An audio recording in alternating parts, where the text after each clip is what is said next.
Você ainda tem dúvida em convergência e divergência evolutiva? Não consegue entender os diferentes tipos de especiação? Eu sou Felipe Cavalcante, sou professor de Biologia. Nesse vídeo nós vamos resolver duas questões para que você possa entender melhor esses dois assuntos. Essas duas questões de evolução são retiradas da Escola Baiana de Medicina e Saúde Pública, a famosa Baiana de Medicina.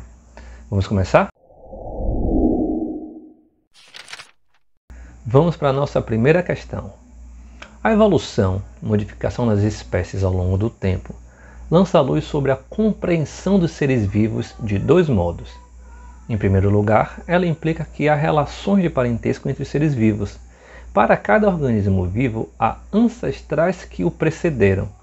Para compreender as penas das aves, precisamos examinar seus ancestrais, dos quais as aves herdaram diversas características. Em segundo lugar, a evolução nos permite investigar como ocorreram as mudanças nos seres vivos. O que a questão nos pede? Em relação às teorias científicas sobre a evolução biológica e seus processos, é correto afirmar. A gente vai para as alternativas agora. Só que primeiro eu vou marcar em cada alternativa aqueles itens que são importantes a gente relembrar. Na alternativa número 1, eu tenho aqui as ideias de Lamarck, Lamarckismo. Nas alternativas 2 e 3, nós falamos sobre órgãos análogos e homólogos, convergência e divergência evolutiva. Na alternativa número 4, falamos sobre Darwin. E por último, processos de especiação alopátrica. Lamarck foi um dos precursores das ideias evolutivas. Ele acreditava que as espécies modificavam-se ao longo do tempo, mas a ideia de Lamarck era uma modificação linear, onde a espécie, ao longo do tempo, vai acumulando modificações, mas não é capaz de originar uma nova espécie. A gente sabe que a evolução se dá através de processos, sim, de acúmulo de modificações, mas podendo originar novas espécies. Então a evolução não seria de forma linear, mas sim de forma ramificada. Outra ideia de Lamarck é sobre a lei do uso e desuso, onde tem erros. Para você entender melhor, vou exagerar um pouco. Se eu uso muito meu cérebro, ele tende a crescer. Se eu uso pouco, ele tende a atrofiar. A gente sabe que isso não é verdade. O que Lamarck também pensou foi sobre a herança dos caracteres adquiridos. Mais uma vez eu vou exagerar. Se eu perco minha mão, eu adquiri uma nova característica e os meus descendentes iriam herdar essa característica. A gente sabe que isso também não é verdade. As alternativas 2 e 3 falam sobre órgãos análogos e órgãos homólogos. Órgãos análogos têm a ver com convergência evolutiva. Órgãos homólogos têm a ver com divergência evolutiva. Para você entender melhor órgãos análogos, é bom que você faça uma comparação com o que você já conhece, analogia. Analogia é um tipo de comparação onde você pega situações diferentes, mas que convergem para um mesmo fim. Órgãos análogos, portanto, são aqueles órgãos que têm origens evolutivas diferentes, mas desempenham a mesma função, como por exemplo as asas de um morcego e asas de insetos. Têm origem embrionárias diferentes, um é vertebrado, outro é invertebrado, mas desempenham o mesmo papel, a capacidade de exercer o voo. Já os órgãos homólogos levam a gente a pensar em uma divergência evolutiva.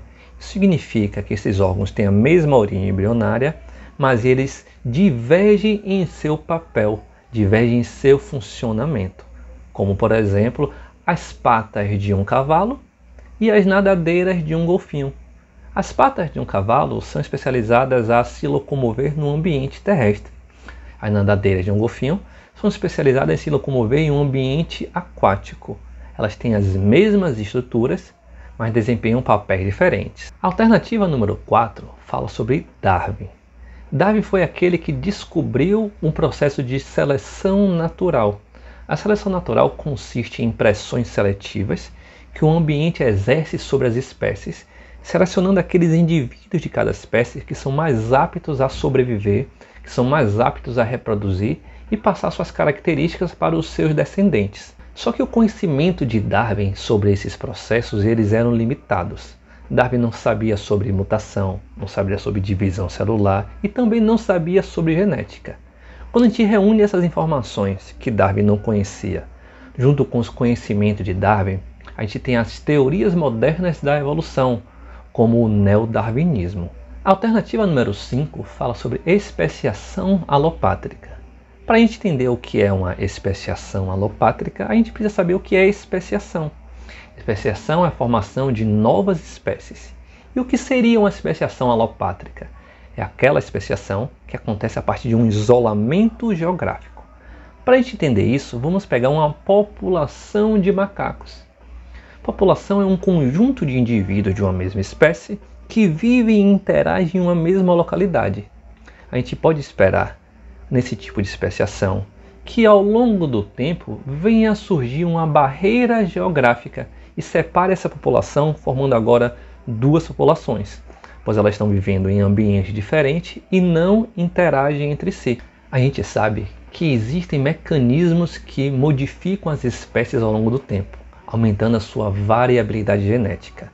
Esses processos são mutação, crossing over e reprodução sexuada.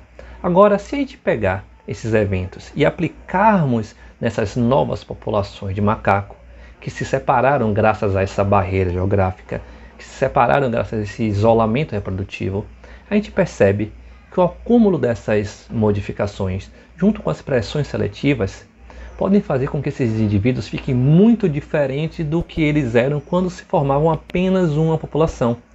Essas modificações podem formar espécies diferentes. E a gente tem a prova disso, caso a gente quebre essa barreira geográfica e permita que eles se encontrem. Ao tentarem reproduzir, não consigam obter descendentes ou não consigam obter descendentes férteis. São isolamentos reprodutivos pré- ou pós-zigóticos. Pré-zigóticos é quando você não consegue formar um novo indivíduo, ou seja, antes da formação do zigoto. E pós-zigótico é aquele que forma um indivíduo, um híbrido, que ele é infértil, que ele é estéril. Agora, existe um outro tipo de especiação, que é a especiação simpátrica. A especiação simpátrica ocorre sem isolamento geográfico.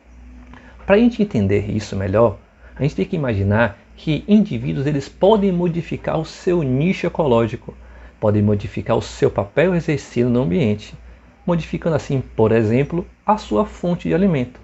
Nesse caso aqui nós temos insetos. Esses insetos eles podem, num primeiro momento, se alimentar de um mesmo tipo de alimento, mas podem, com o passar do tempo, optar por alimentos diferentes. Uma vez que, por exemplo, as fêmeas busquem se alimentar de diferentes alimentos, os machos dessas espécies vão atrás dessas fêmeas para a reprodução e também passam a obter, consequentemente, novas fontes alimentares. Nesses casos, os machos podem optar em buscar fêmeas que optaram por um determinado grupo alimentar, não interagindo com as fêmeas que optaram por um outro grupo alimentar. Dessa forma, vão formar subpopulações e não haverá fluxo gênico entre essas subpopulações. E os processos que levam à modificação e variabilidade das espécies serão acumuladas nessas subpopulações e ao longo do tempo podem formar novas espécies. Assim, a gente tem um tipo de especiação que acontece numa mesma localidade geográfica. Feita essa breve revisão, vamos tentar responder a questão? Vamos lá! Em relação às teorias científicas sobre a evolução biológica e seus processos, é correto afirmar. Alternativa número 1. O lamarckismo considera que indivíduos mais aptos à exploração do ambiente têm maiores chances de sobreviver e gerar descendentes. A gente sabe que isso são as ideias de Darwin, que as ideias de Lamarck se resumiram ao pensamento da evolução linear, lei do uso e desuso e herança dos caracteres adquiridos. Alternativa falsa. Alternativa de número 2. O surgimento de órgãos análogos pode ser explicado pelo fenômeno de convergência adaptativa. A gente chama também de convergência evolutiva, no qual duas ou mais espécies possuem estruturas que apresentam origens evolutivas distintas, mas é o mesmo sentido, mas desempenham a mesma função. Sim, é um exemplo da analogia. Nós partimos de pontos diferentes para um mesmo ponto com o mesmo fundamento. Esta é a alternativa correta. Mas vamos entender as outras alternativas. Órgãos homólogos são estruturas de diferentes organismos que, apesar de terem a mesma função, podem ou não ter a mesma origem evolutiva. Na verdade, os órgãos homólogos eles possuem a mesma origem embrionária e divergem em sua função. Alternativa número 4. A teoria proposta por Darwin preconiza que as espécies são capazes de induzir mutações. E nem vou terminar de ler o resto. Primeiro, que Darwin nem sabia o que era mutação. Segundo, que as mutações acontecem ao acaso. Alternativa número 5. A especiação alopátrica ocorre quando populações que habitam uma mesma área geográfica sofrem isolamento reprodutivo, ocasionando o surgimento de novas espécies. A gente sabe que a especiação alopátrica acontece graças a um isolamento geográfico. Se acontece numa mesma área geográfica, essa especiação é chamada de especiação simpátrica. Agora vamos para a nossa próxima questão. Ela diz o seguinte: golfinhos e peixes têm forma de corpo semelhante e são dotados de nadadeiras. Apesar da semelhança dessas estruturas, elas têm origem evolutiva distinta. Vamos destacar isso aqui. Origem evolutiva distinta. Origens distintas, mas convergem para uma mesma função. A gente sabe que são exemplos de órgãos análogos. A gente sabe que isso a gente chama de convergência evolutiva ou convergência adaptativa. Sendo essa situação um exemplo de letra A, convergência evolutiva, letra B, divergência evolutiva, letra C, órgãos homólogos, letra D, seleção natural e letra E, mimetismo. O único que não foi comentado desses tópicos é o mimetismo. É quando uma espécie imita uma outra espécie para obter vantagem ambiental. Então, ó, convergência evolutiva, as asas de um morcego com asas de um inseto são de origem embrionária diferentes, mas convergem para uma mesma função. Divergência evolutiva, órgãos homólogos têm a mesma origem embrionária, mas divergem em sua função. Exemplo nesse caso, as nadadeiras de uma baleia e as asas de um morcego. Alternativa correta, letra A, convergência evolutiva. Espero que vocês tenham gostado dessa pequena revisão. Se gostaram, não se esqueça de deixar seu like. Se ficou alguma dúvida, deixe aqui no comentário que eu tento responder. Obrigado e até a próxima.